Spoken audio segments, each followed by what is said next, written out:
Before Lil Peep became the voice of a generation, before the pastel hair, the face tattoos, the headlines, the genre he accidentally reinvented. There was a kid named Gustav Elijah Orr, a quiet boy living in a small home on Long Island, long before the final pill and long before the autopsy revealed just how far the world had failed him.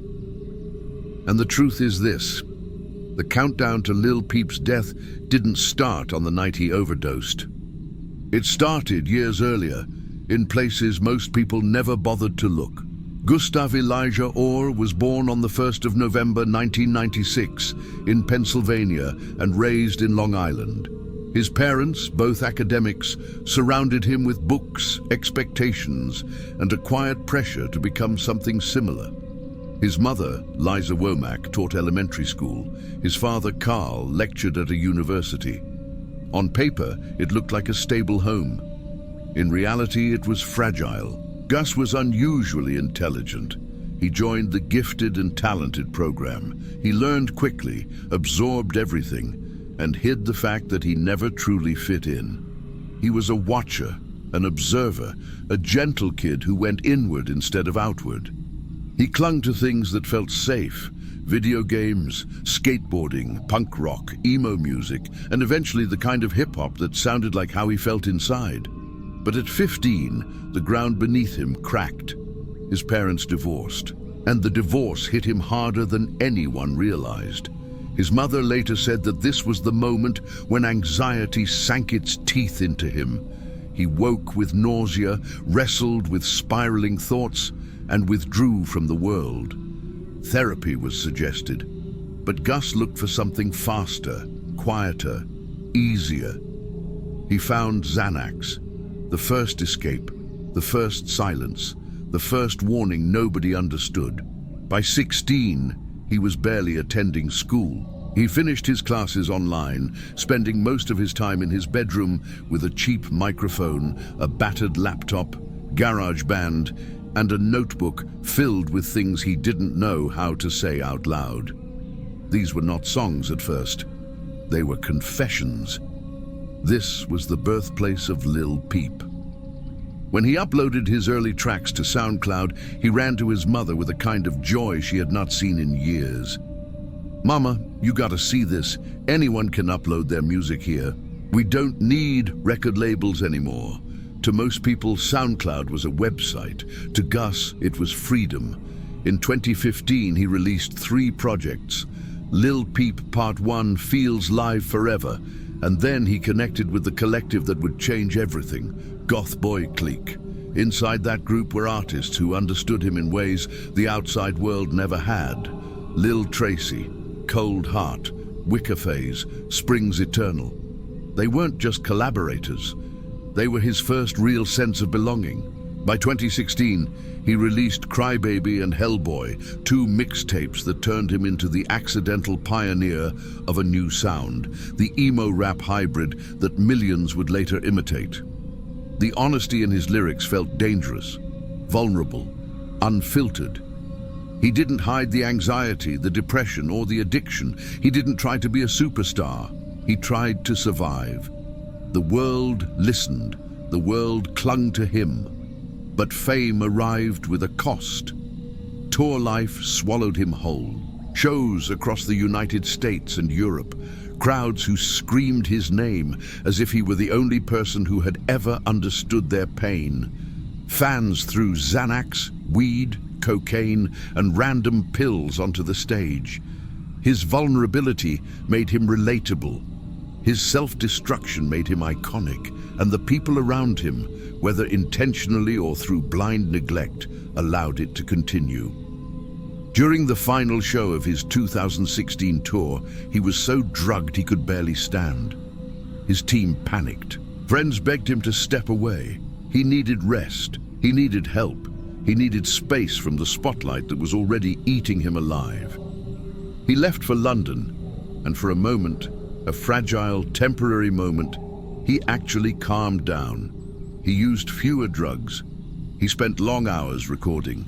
He created Come Over When You're Sober, Part 1, the early skeletons of Part 2, collaborations with I Love McConnell, and some of the most influential tracks of his life. But storms like his don't disappear. They wait. By late 2017, he returned to the United States to complete another grueling tour. And here is the part almost no one talks about. Lil Peep did not want to perform the final show. 24 hours before he died, he told his managers he could not do it. He was too tired, too drained, too sick. According to his mother, instead of protecting him, someone pressured him. If you want to cancel, you need a doctor's note. Take Xanax. We'll tell them you're sick.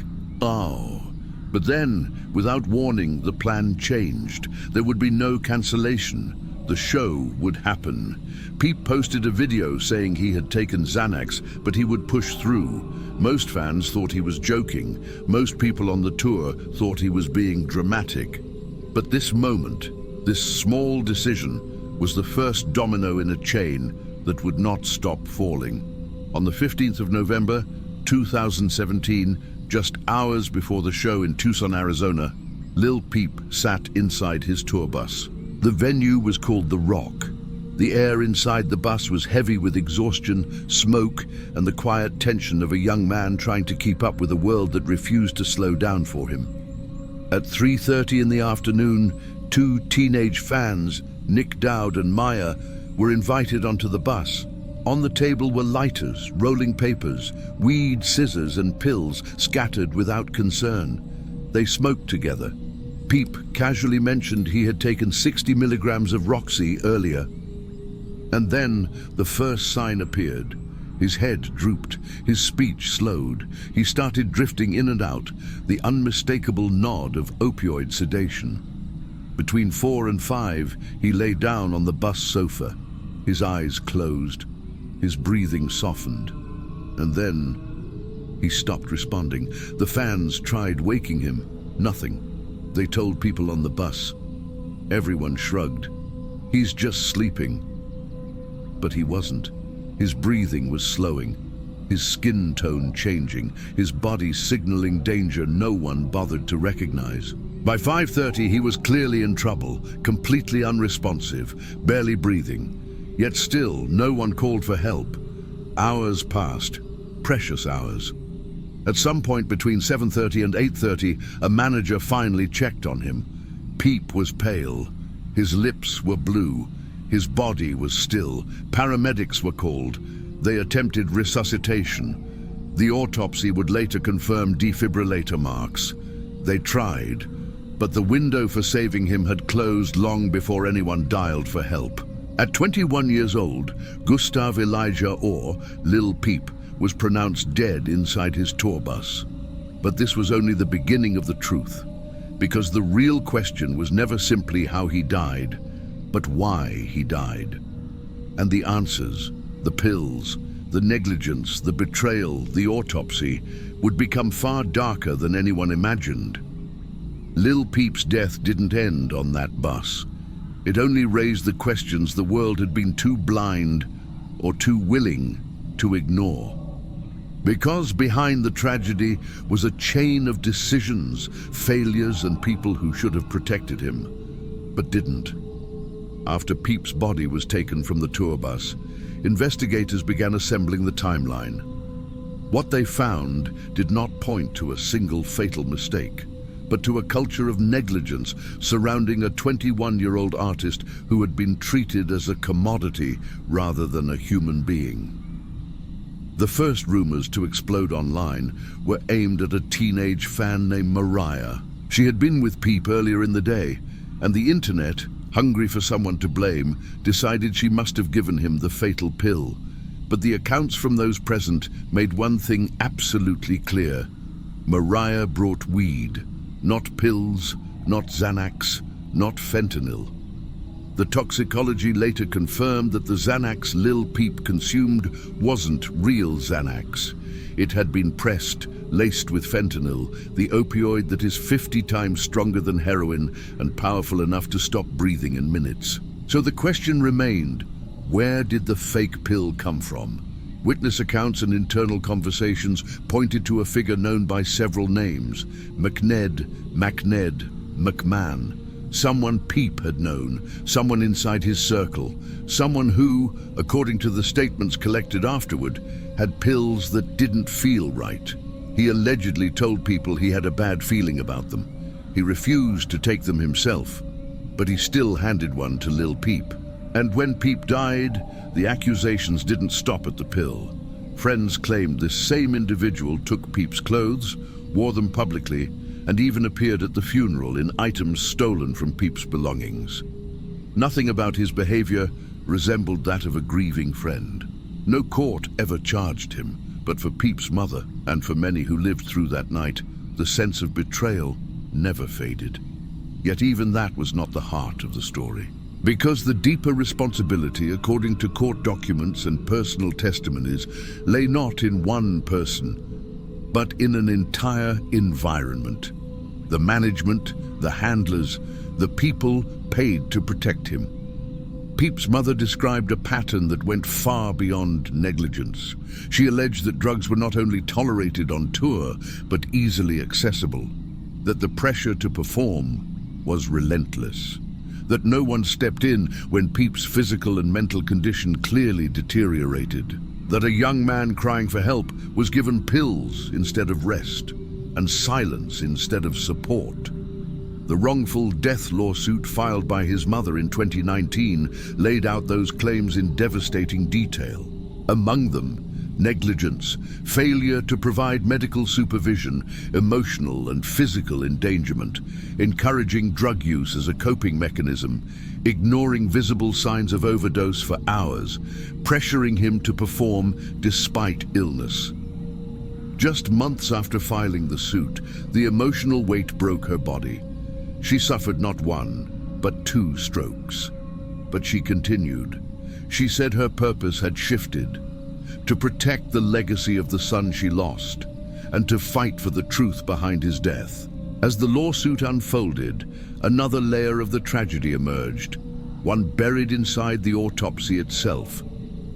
The official report listed the cause of death as accidental overdose from a combination of alprazolam, known commonly as Xanax, and fentanyl. The report noted that Lil Peep had no known history of fentanyl use, meaning he likely had no idea the pill he took wasn't real. The toxicology revealed a long list of substances in his system: Xanax, cocaine, oxycodone, hydrocodone, hydromorphone, oxymorphone, tramadol, cannabis, fentanyl. It wasn't just dangerous, it was catastrophic. The report revealed moderate swelling of the brain, a condition known as cerebral edema, often caused by sedative overdose. The gyri, the ridges of the brain, were flattened, a sign of deadly internal pressure. His lungs were filled with a frothy red fluid, evidence of respiratory collapse. His liver showed microvesicular steatosis, the early stage of fatty liver disease, likely triggered by long-term substance exposure. And yet, despite those internal injuries, externally he appeared almost untouched. A thin, healthy-looking young man, 6 feet tall, weighing roughly 158 pounds, with no signs of physical trauma. Only faint marks on his skin revealed the truth: the circular burns left by defibrillator pads from paramedics who tried desperately to revive him. The autopsy made one thing undeniable: the moment fentanyl hit his system, he had almost no chance.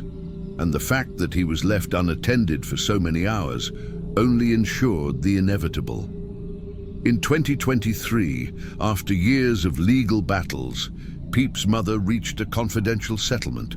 But one detail became public: the rights to all of Lil Peep's music returned to his family.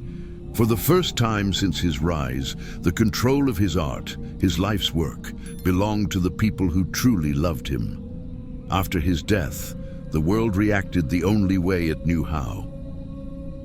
Post Malone mourned him publicly. Bella Thorne cried on livestream. Members of Goth Boy Clique held vigils for their friend. Millions of fans around the world described him with the same words: gentle, sensitive, soft-spoken, quietly brilliant, and heartbreakingly vulnerable. In the years after his passing, his fan base didn't shrink, it exploded. By 2023, Lil Peep had surpassed 8 billion streams on Spotify alone. His music, once misunderstood by industry executives, had become the voice of an entire generation, struggling with anxiety, depression, addiction, and emotional darkness. His mother began releasing original versions, unreleased tracks, and the music he intended, not through a corporation, not through a label forcing deadlines, but through the family that knew him as Gus, the boy who ran into the kitchen yelling about SoundCloud like it was magic. Lil Peep's death was not a single event. It was a system failure, a culture failure, a human failure. Years of pressure, years of emotional exhaustion, years of drug access disguised as coping mechanisms.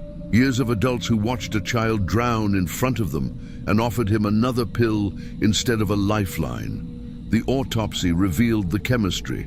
The lawsuit revealed the negligence. But the story reveals something deeper. He wasn't reckless. He wasn't doomed. He wasn't built for tragedy. He was a young man searching for relief in a world that rewarded his pain more than his peace. A world that loved the art he created from his suffering and ignored the suffering itself. In the end, we lost more than an artist.